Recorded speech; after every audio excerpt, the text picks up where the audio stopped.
আন্দোলনে যারা শহীদ হয়েছেন, আহত হয়েছেন, তাদের এবং তাদের পরিবারের ক্ষতিপূরণ, পুনর্বাসন এবং সরকারি তত্ত্বাবধানে তাদের সুচিকিৎসার ব্যবস্থা করা। সংযুক্ত আরব আমিরাত, সৌদি আরব, সিঙ্গাপুর ইত্যাদি রাষ্ট্রে এই আন্দোলনের কারণে সাজাপ্রাপ্ত এবং বহিষ্কৃত বাংলাদেশি ভাইদের মুক্তি, পুনর্নিয়োগ বা পুনর্বাসনের ব্যবস্থা নিতে হবে।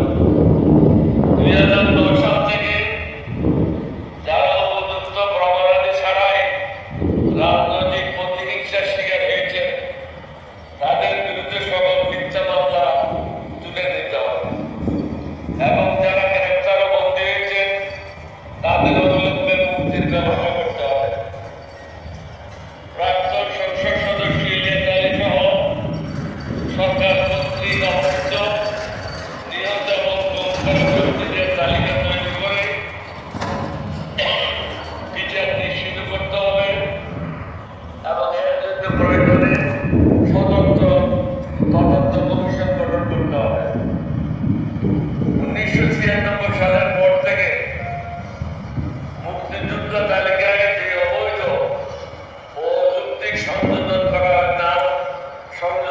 হয়েছে তা বাতিল করতে হবে এবং ওই সকল মুক্তিযোদ্ধাদের কৃষকের সরকারি চাকরিতে নিয়োগ যারা পেয়েছে তাদের সেই নিয়োগ বাতিল করতে হবে। তাহলে যারা আন্দোলন করেন তাদের মধ্যে যারা উপযুক্ত এই ছেলেদের চাকরি পাওয়ার পরটা প্রশস্ত হবে।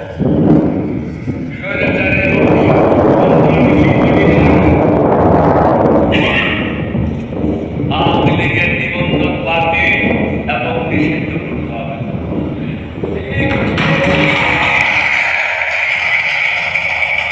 সরকারের সাথে সংশ্লিষ্ট সকল অভিযুক্ত এবং পলাতক ব্যক্তিদের উপযুক্ত তথ্যের ভিত্তিতে গ্রেপ্তার করতে হবে। তাদের অবৈধ সম্পদ জব্দ করতে হবে এবং বিদেশে প্রস্তাবিত সম্পদ প্রত্যাহারের জন্য আন্তর্জাতিক সম্প্রদায়ের প্রতি আহ্বান জানাতে হবে। বাংলাদেশের স্থল, জল এবং বিমানবন্দর দিয়ে কোনো অভিযুক্ত ব্যক্তি যেন পলায়ন করতে না পারে বা অপরাধের অনুপ্রবেশ করতে না পারে সে ব্যবস্থা গ্রহণ করতে হবে। উপযুক্ত পরিবেশ সৃষ্টি হওয়া মাত্র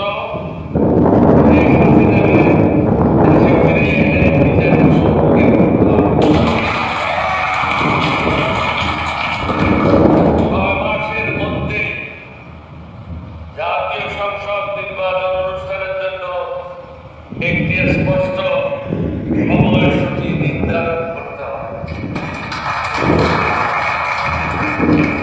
কমপক্ষে 4টি জাতীয় নির্বাচন তত্ত্বাবধায়ক সরকার ব্যবস্থার অধীনে করার জন্য ব্যবস্থা গ্রহণ করতে হবে। সংবিধান সংশোধনের জন্য